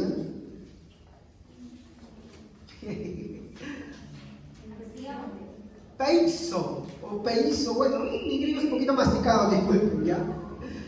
Y esa palabra peiso, mi hermano, es un verbo. El verbo, mi hermano, es una acción, mi hermano, continua y presente. Es un poquito de... Ay, a mí también en esto de las palabras, del sujeto, del predicado, del verbo, era una de las cosas que yo odiaba, mi hermano, en el colegio. ¿Ah? Sí, gramática. Es una de las cosas que yo odiaba en el colegio. Pero hoy me interesan y demasiado. ¿Amén? En la oración el verbo es una acción, mi hermano. Denota una acción. Estoy resumiendo, chiquito, tiene más atención, mi hermano, pero denota una acción, mi hermano, presente y continua también. En el griego es una acción presente y continua. Ahora, peiso tiene dos aplicaciones. La primera es convencer mediante argumentos. Esa es su primera aplicación. Mire cómo va a empezar a entrelazar todo. Y esto lo vemos con 1 Pedro 3:15, que dice: santificad al Señor en vuestros corazones, presentando defensa con mansedumbre y respeto ante todo aquel que demande razón. Y la palabra razón es argumentos. Aquel que demande razón de la esperanza que hay en vosotros. Entonces, un cristiano que no presenta defensa de su fe, ¿tiene fe? No tiene fe. ¿Y no tiene fe? ¿Sabe por qué? Porque no confía. Hay cristianos que no predican, cristianos que no les gusta predicar, cristianos que no les gusta hablar. Es porque no tienen fe, porque no confían. Sí, porque su confianza está puesta en sí mismo. Ay, me voy a equivocar. Ay, sí, esto. Entonces, ¿qué tienes que hacer? Esa confianza no tiene que estar depositada en ti, tiene que estar depositada en el Señor. ¿Y cuál es la única forma? Métete la oración y la palabra. Métete ahí. No hay de otra. Amén. No predicas porque no confías. No puedes presentar razón. Por eso que la primera aplicación es convencer mediante argumentos. Miren que ya desde el griego nos dice muchas cosas, ¿ah? Lo segundo es evidencia. que es la convicción de algo claro, ¿no? Y esta palabra evidencia, cuando nosotros la vemos en el diccionario, mi hermano, tiene una connotación también en la segunda sección es una sección que tiene que ver con lo relacionado de pruebas forenses. Ahí está, forenses. En criminalística, ¿no? Cuando tú hablas de pruebas forenses, mi hermano, hablas, mi hermano, de las evidencias que tú encuentras en una escena de un crimen, ¿sí? Por ejemplo, mataron a alguien, ¿qué hace? Viene la policía y vienen, ¿no?, los famosos CSIs. Y los CSIs empiezan a delimitar todo el sitio y empiezan a ver dónde está la bala, la sangre, cómo quedó el cuerpo, el celular, cómo registró su GPS, y empiezan a recopilar todo. ¿Estamos? ¿Por qué no dice esto? Porque cuando el autor de Hebreos está hablando de fe, no está hablando de una fe supersticiosa o la fe de creer que algo va a realizar porque yo lo deseo. Yo tengo fe de que yo voy a tener una casa, yo tengo fe de que yo voy a tener un carro, yo voy a tener fe de que yo voy a tener pareja. Yo tengo fe de que voy a tener los hijos ideales. Yo tengo fe de esto, aquello. Es que el autor de Hebreos no quiere que mi hermano mezcle esas cosas. Que entendamos bien cuál es la diferencia.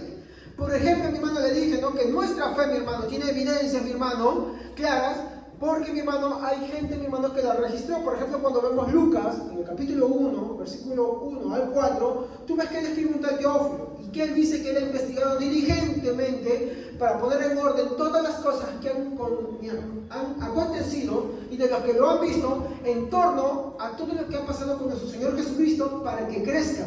Oh, excelentísimo Teófilo, le dice así, ¿no? Yo estoy resumiendo un poquito ahí, ¿no? También vemos en la recopilación de los testigos, Hechos 1:3 nos habla de que muchos presenciaron la resurrección de Jesucristo viendo pruebas indudables, certeras, de Jesús anunciándole las cosas del reino durante 40 días. Entonces los discípulos de los apóstoles afirmaron, mi hermano, y testificaron lo que ellos recibieron de los que lo vieron. Esto es lo que los vieron, se le llama testigos. Cuando tú estás en un juicio, mi hermano, puede ser, mi hermano, que de repente, mi hermano, el jurado, hablamos en un juicio, por ejemplo, de los Estados Unidos, ahí convocan un jurado, ¿estamos? Y está un juez, está un fiscal, está un abogado defensor y está el inculpado. Pero también hay testigos. Hay testigos presenciales y hay testigos de escrito de todas las cosas que han pasado y las evidencias. El jurado no ha visto la escena del crimen. ¿O sí la ha visto? No la ha visto, ¿sí o no? Pero ¿qué toman ellos en cuenta? El testimonio. Los testimonios, ¿no? En este caso no tenemos muchos testimonios. Y toman en cuenta los testimonios, mi hermano, ¿para qué? Para tomar una decisión. Ellos creen en los testimonios, ¿sí o no? Entonces, de la misma manera, nuestra fe, mi hermano, está basada en los testimonios. El jurado no duda del testimonio de los testigos presenciales. Los discípulos no dudaron de los testimonios, de los testigos presenciales de la resurrección del Señor Jesucristo. ¿Entienden? Y ellos dijeron, no, o sea que como yo no he visto, ¿me sabes qué es? Entonces yo dudo de lo que tú me estás diciendo. ¿Se dan cuenta? Vamos a seguir un poquito más para entrar por ahí, ¿ya? Pero cuando hablamos de la palabra certeza, porque Hebreos, ¿qué nos dice Hebreos 11:1, por favor? Amén. La fe es la confianza de que en verdad sucederá lo que esperamos. Es lo que nos da la certeza de las cosas que no podemos ver. Muy bien. ¿Saben qué significa esta palabra certeza en el griego? Miren, esta palabra se pronuncia así: hypostasis. Hypostasis. Y es un sustantivo y se refiere a la existencia real de algo o alguien. Certeza de que me va a pasar algo bueno, de que yo estoy esperando algo, o certeza en quién. ¿A qué se estará refiriendo el autor de Hebreos? Claro, porque si tú vas al capítulo 12:2, ¿qué dice? Del mismo Hebreos, 12:2. Lean, por favor, no solamente que lo lean. ¿Qué dice? Vamos, lean. Porque quiero que lo lean completito ahí. Amén.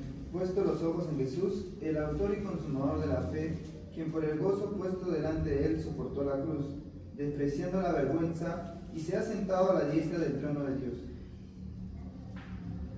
Certeza en quién. Jesús. Exacto.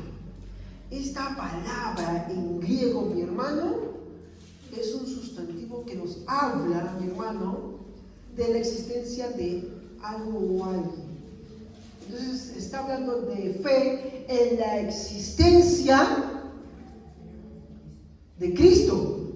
Y con la palabrita de fe que hemos visto, es una fe que tiene evidencias. ¿Me entienden?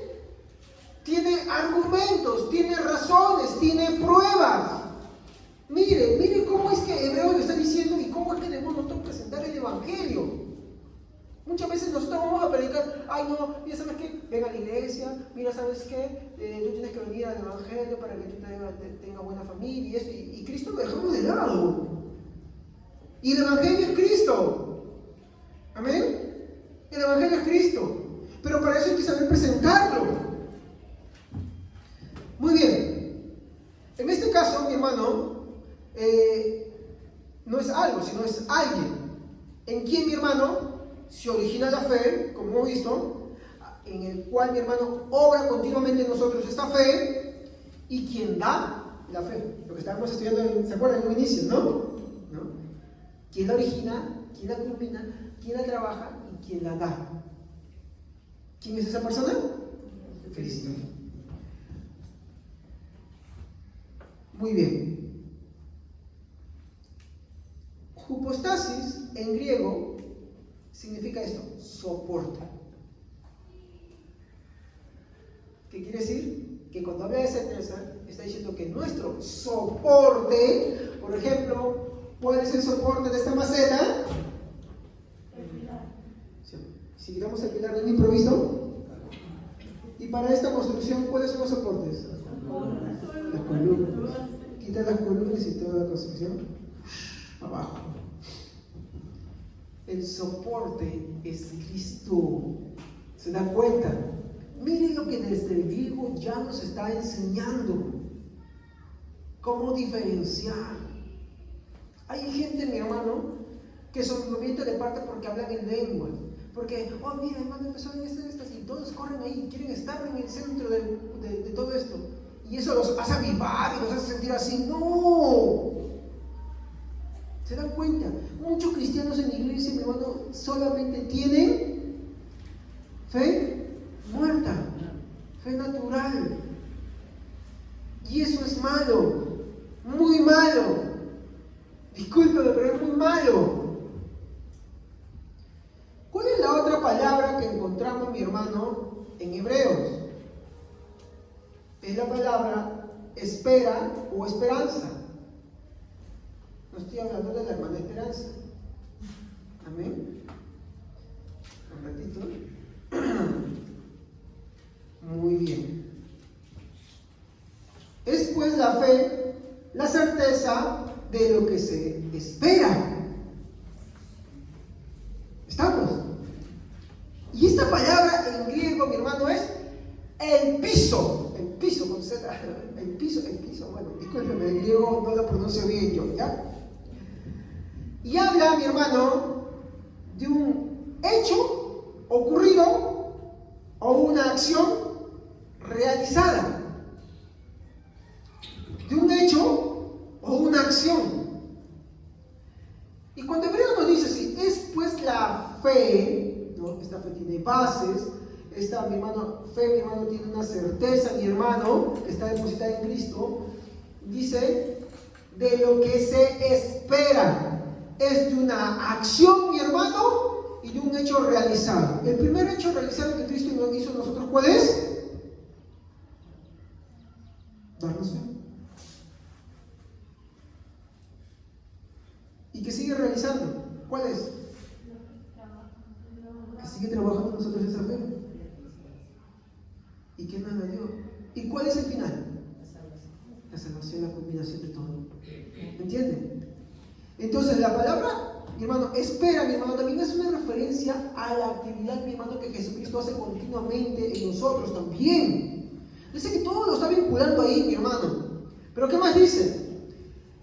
La convicción de lo que no se ve. Convicción.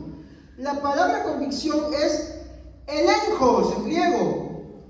¿Y saben de qué habla? Convicción. Cuando nosotros decimos convicción es que decimos que estamos seguros, ¿sí o no? Sí, ¿no? Sí, estamos seguros de ello, ¿no? Y en griego significa una prueba o evidencia. ¿Se dan cuenta? Es que el temita con el griego, mi hermano, es el siguiente. El griego te resume muchas palabras. Si tú hablas de una Biblia en griego, es más reducida que la Biblia en castellano, que tenemos muchas palabras. Te resume muchas ideas, te las simplifica. Entonces, cuando la Biblia nos habla, mi hermano, de convicción, mi hermano, habla que esta convicción no es una convicción ciega, supersticiosa, de algo que deseamos, que anhelamos a simple vista, no. Está hablando de una seguridad, mi hermano, que está basada en una prueba o en una evidencia. Pero ¿prueba o evidencia de qué? ¿Cuál es la única prueba y evidencia que hoy tenemos? ¿Y solamente ella? No. Muchas fuentes tenemos. Pero la evidencia o prueba de qué? De que Cristo. Exacto. Por eso que le dije que la fe origina y culmina con Cristo. Es trabajada por Él y es, mi hermano, dada por Él. No es una fe, mi hermano, supersticiosa, de creer, anhelar y desear. No, esa es una fe natural que todo el mundo la tiene, mi hermano. Nosotros también, de hecho, la tenemos para alguna de nuestras cosas, ¿sí o no? Sí. Pero en cuanto a la salvación, es muy diferente. La fe salvífica solamente la tienen los salvos. ¿Pero con qué? ¿Referida a qué? ¿Basada a qué? A la persona de Jesucristo. Todo lo que tiene que ver con Él. Entonces, nuestra fe tiene pruebas, evidencias. Recuerde Hechos 1:3, que Cristo se apareció con muchas pruebas indudables, irrefutables, durante 40 días predicando el Evangelio. Tiene también testigos. Segunda de Pedro 1:16-18. Esto no lo hemos leído, pero vamos a añadirlo también ahora. Segunda de Pedro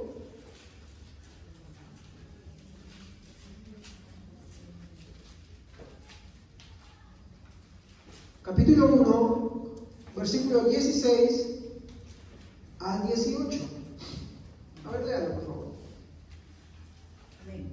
No os hemos dado a conocer el poder y la venida de nuestro Señor Jesucristo, siguiendo fábulas, artificios, sino como habiendo visto con nuestros propios ojos su majestad.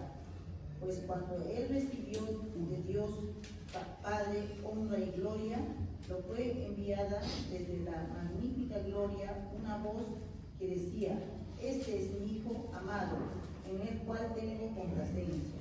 Y nosotros oímos esta voz enviada del cielo cuando estábamos con Él en el monte santo. ¿Se da cuenta? Mire cómo inicia Pedro diciendo: porque no nos es dado a conocer el poder y la venida de nuestro Señor Jesucristo siguiendo fábulas artificiosas, inventos, lo que a alguien se le ocurrió, lo que a alguien le pareció bonito, lo que a alguien se quiso inventar. Tiene testigos, por eso le dije.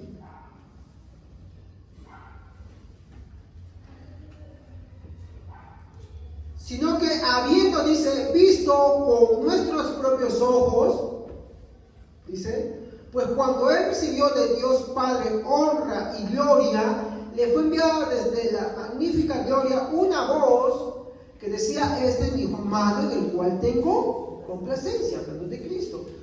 Y a otra vuelve a decir acá, afirmar lo mismo. Y nosotros, no dice que Él, mira acá dice de varios. Esto es para los que te dicen, no, que los que vieron la resurrección de Jesús alucinaron. Pero acá no está resucitando Jesús, acá están viendo la transfiguración de Jesús. Y otra vez, no es uno solo, son varios. Y las alucinaciones, hermanos, porque al momento se lo voy a decir, son como los sueños. Solo lo tiene la persona que lo sueña. Las alucinaciones también la tiene solo la persona que alucina, no la tiene otro más. Y acá no habla, mi hermano, que una persona solamente lo oyó, sino varios. ¿Estamos? Varios. Y nosotros oímos esta voz enviada del cielo cuando estábamos con Él en el Monte Santo. ¿Se da cuenta? O sea, mi hermano, nuestra fe, mi hermano, tiene testigos. Y no podemos dudar de ella por eso. Tiene testigos. Nuestra fe, mi hermano, tiene, quienes lo investigaron minuciosamente. Y ahora sí me voy a un texto que leímos la semana pasada. Lucas. Nuestra fe tiene sus propios investigadores. Hoy en día se está dando una revaloración increíble, mi hermano, a Lucas, por cómo fue, mi hermano, exhaustivo en lo que él hizo en su recopilación de información de los evangelios, mi hermano, de las cosas que acontecieron con los apóstoles, con Jesús. Dice, puesto que ya, versículo 1, puesto que ya muchos han tratado de poner en orden, ¿quiere decir que en su tiempo hubieron personas que lo intentaron? Sí, pero no tenemos sus escritos, solamente el de Lucas, porque Lucas fue estricto. Ayer estaba leyendo un escrito de, ¿cómo se llama este hombre? Martin Lloyd Jones, mi hermano, que hablaba, mi hermano, de la profunda investigación de Lucas. Lucas no fue solamente un médico sencillo, mi hermano. ¿Cómo es que Lucas fue estricto, mi hermano, en su investigación de las cosas y su recopilación de todas las evidencias? Como médico de profesión, Lucas era muy serio en lo que él hacía. Mira lo que dice acá. Puesto que ya muchos han tratado de poner en orden la historia de las cosas que entre nosotros han sido ciertísimas, tal como nos las enseñaron los que desde el principio lo vieron con sus ojos. ¿Él lo vio? No. ¿Pero qué hizo él? Él investigó diligentemente. Dice, tal como nos le enseñaron los que desde el principio lo vieron con sus ojos y fueron ministros, o sea, servidores de la palabra. Me ha parecido también a mí, después de haber, miren, solamente investigado, ¿qué más dice? Con diligencia, exhaustivamente, minuciosamente, mi hermano. Mírelo, no podemos despreciar esto. Miren cómo a veces desestimamos la palabra y a veces la tenemos simplemente empolvada ahí. Como conversaba con los hermanos ayer, ¿no? Y decía, no, este mes es el mes de la Biblia, que se acerca, ¿no? Y este mes es el mes del niño. Cuán importante es que los hermanos tengan en cuenta el centro de la seriedad bíblica que debemos tener, mi hermano, en revalorar eso. Por ejemplo, hoy en día somos capaces de invertir 1,000 soles, 1,500 soles en comprarnos el celular de moda. Y yo no digo que esté mal, no se lo compre. Pero para comprarse una buena Biblia, mi hermano, si esta Biblia cuesta, mi hermano, qué sé yo, 50, 60, 70 soles, ¿qué pasa? ¡Au! Pero salió el iPhone XP. Sí, inventando, ¿ya? Ahí sí. ¡Oh, salió el Huawei o el Xiaomi! Ahora con pantalla que se abre y así, que tú le hables y te responde. Falta cocinar nomás. ¿Cómo estamos ahí? Ya no digamos por el celular. El televisor de última moda. La guitarra, Fender. Johan, no sé qué cosa más salen por ahí. El piano tal. No digo que no se compren, está bien. Pero hay que ser coherentes. ¿Ya? Invierto en mis estudios, en los mejores pagados ahí. Está bien, perfecto, háganlo. Yo no digo que no. ¿Estamos? Yo no estoy diciendo que no. ¿Estamos? Pero sea coherente. Como le duele su corazón gastarse 20, 30 soles, 40 soles, 150 soles, 250 soles en comprarse un buen material para usted crecer, para aprender, para que usted se edifique y edifique a los demás. Hoy en día, mi hermano, los cristianos andan buscando, si la vida, bueno, sí, ¿no? No hay de a 20 por 50 soles. Y no digo que esté mal. No digo que esté mal. Oye, de papel periódico para que sea más barato. No esté mal. El problema es, ¿qué tanta preocupación tienen eso? ¿Qué tanto?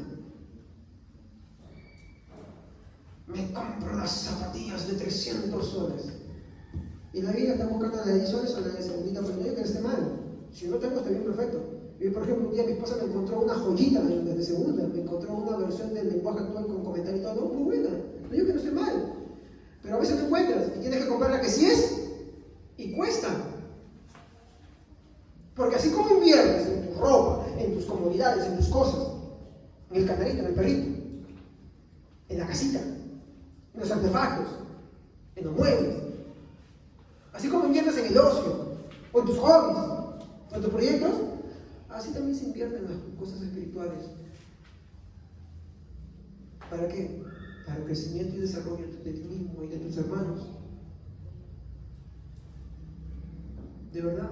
Sí, cuesta, sí, pero es así. Porque muchos no tienen las posibilidades de ir a una universidad, mi hermano, o viajar al extranjero y meterse a estudiar teología en un lugar muy serio, ¿sí o no? No tenemos ni las capacidades ni eso, entonces hay que invertir por ahí en algo, no comprar.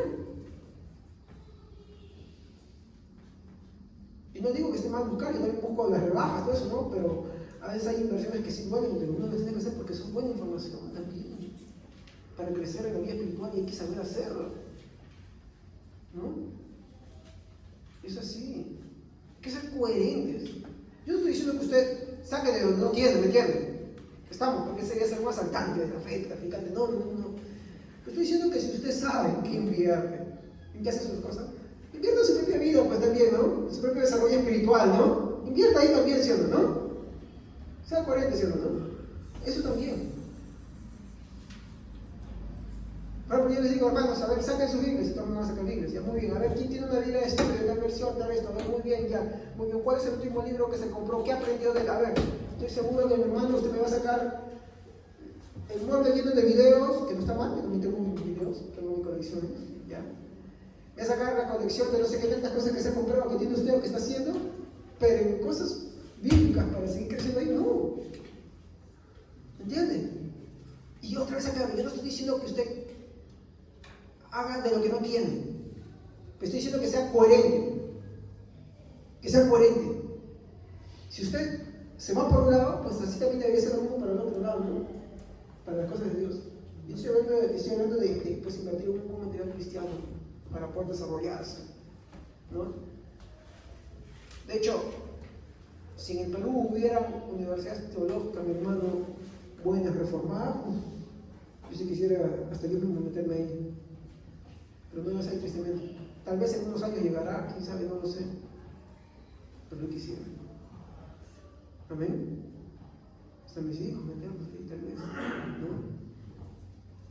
Pero entre tanto, no, hay que invertir, se debe invertir también en eso. ¿Ok? Disculpen que me haya desviado. Entonces, como le dije, nuestra fe, mi hermana, perdón, acá está bien, en Lucas. Listo, disculpen.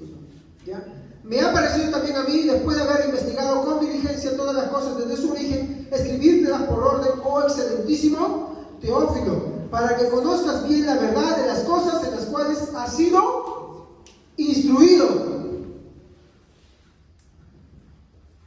Lucas, mi hermano, fue muy diligente. Él no lo vio, pero creyó el testimonio de los demás. Fue muy diligente. Así nosotros también tenemos que ser diligentes. Tenemos que saber investigar en la palabra de Dios, escudriñarla, invertir en ella, porque no todo nos viene así, pues, nada más. Hay personas que pasaron 30, mi hermano, 20, 40 años de su vida estudiando la palabra de Dios, mi hermano, dedicando ese tiempo completo, mi hermano, pudieron, mi hermano, por parte del Señor, ser iluminados y comprender mejor la palabra y transmitirnosla. Pues ya tenemos flojerita para eso. Y eso demuestra ya de por sí, pues, una mala condición. ¿Por qué es importante, mi hermano? Porque, mi hermano, la fe, mi hermano, se defiende con razones, con pruebas y con evidencias. ¿Estamos? Así se defiende la fe. Así se defiende la fe. Por ejemplo, así como creemos, por ejemplo, en Alejandro Magno, que existió y que no lo registraron, como por ejemplo, fueron Arriano y Plutarco en el siglo II después de Cristo, y Alejandro Magno existió en el 500 tantos. ¿Estamos?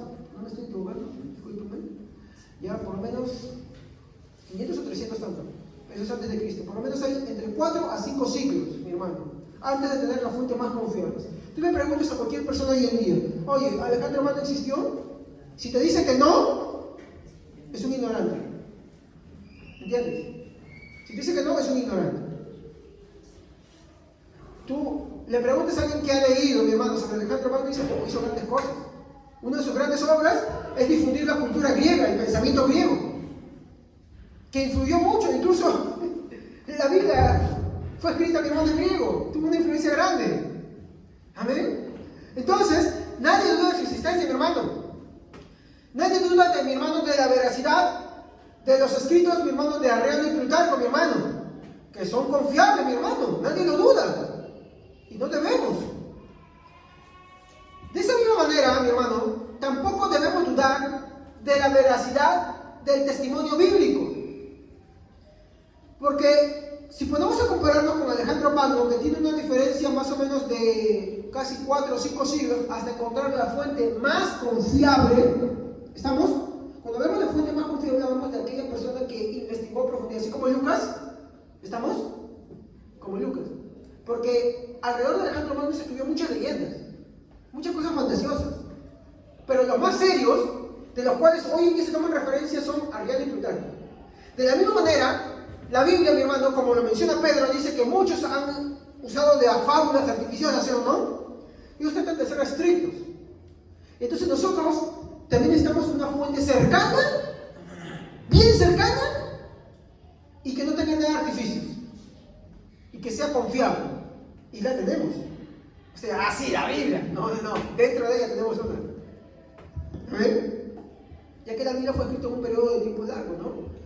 Entonces, tenemos una, por ejemplo. No es la única, es una de las primeras. Y hablamos de la epístola, disculpen, que fue escrita en el año 50 después de Cristo. En el año 50 después de Cristo. Que fue escrita en la ciudad de Corinto. Y es una epístola escrita a los tesalonicenses. Cuando usted abre el libro de Tesalonicenses, tiene oro, porque es la primera epístola, y se sigue estudiando, si alguno de repente está más cerca todavía,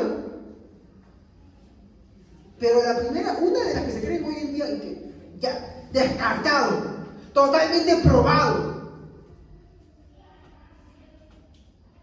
por los historiadores, mi hermano, es la epístola de Tesalonicenses. Mi hermano, que tan solo la diferencia, mi hermano, con el año de la muerte de Jesucristo, en un margen de 20 años a menos. 20 años a menos. Alejandro, ¿cuántos años tenemos? 500 a 400 años, ¿no? Bastante, ¿sí o no? Y nadie duda de eso. Nadie duda de eso. Y el estudio de la historiografía se encarga de esto justamente. Y de Tesalonicenses, solo 20 años, hermano. Menos todavía. ¿Tenemos pruebas o no hay pruebas de evidencia de la existencia de Jesucristo? Es una carta confiable. De hecho, después le siguieron muchas más todavía. El Evangelio, mi hermano, se defiende así, con pruebas, con evidencias. ¿Por qué? Porque este libro, que es la Santa Palabra de Dios, ha sido, mi hermano, ya tan desvalorada. ¿Y saben qué? No ha sido desvalorada, mi hermano, por los ateos, porque ellos no tienen a Cristo. No ha sido desvalorada por los escépticos, porque ellos no tienen a Cristo. ¿Saben por quién ha sido desvalorada? Por los mismos cristianos. ¿Y saben por qué razón? Por esto que les hablé de la fe natural. Porque como su fe está centrada en ellos mismos, en lo que sienten, en lo que experimentan, en lo que se emocionan, en las cosas, mi hermano, que están ahí, que ven así, entonces la palabra de Dios pasa a un segundo plano. o último plano solamente para coger como una catapulta para ver lo que yo quiero. Pero la fe natural, la fe viva, la fe que es para salvación, tiene su centro en Cristo, quien la inicia, quien la termina, quien la obra continuamente en nosotros, quien la da a mi hermano y quien la culmina. Y esa fe en Jesucristo, mi hermano, no es una fe ciega, es una fe con pruebas. Por eso es que la palabra que veíamos ahí en griego, soporte, ¿se acuerdan? Soporte. ¿Qué era? ¿Qué cosa? Certeza, soporte, sustento. Así se defiende la fe, mi hermano. Tan atacado. Por eso hay cristianos, mi hermano, que hoy día tienen que ser evangelizados.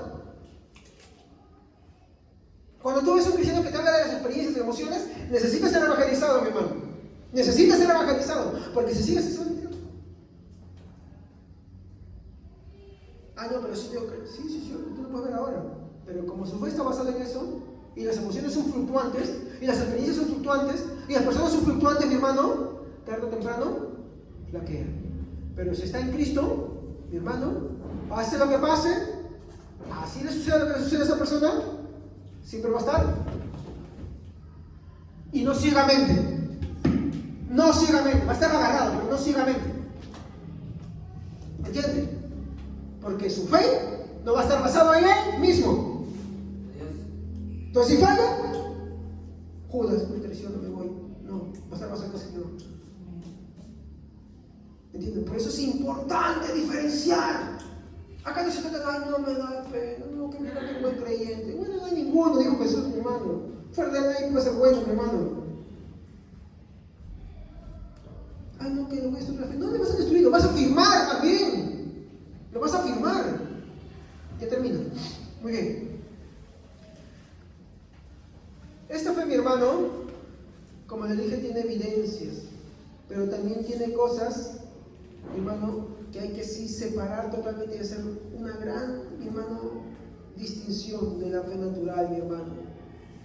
Esta fe es evidente, está centrada en alguien, y ese alguien tiene evidencias, y hay que separarlo, distinguirlo, mi hermano, de la fe natural, porque esta confianza, mi hermano, reside con pruebas, pero tiene pruebas y evidencias, y reside en Cristo, en su origen y final, en quien la trabaja y quien la suministra, que no es la persona, no son sus emociones, no son sus experiencias, no es alguien común y corriente, no es algo, es Cristo. Amén. Eso es lo que es la fe viva. La fe viva. Amén. Vamos a ponernos de pie y en el próximo servicio vamos a entrar a lo que es el don de fe. Oremos. Padre, te damos muchas gracias por habernos permitido compartir tu palabra, por permitirnos, Señor, el poder, Señor, aprender de ti. Señor.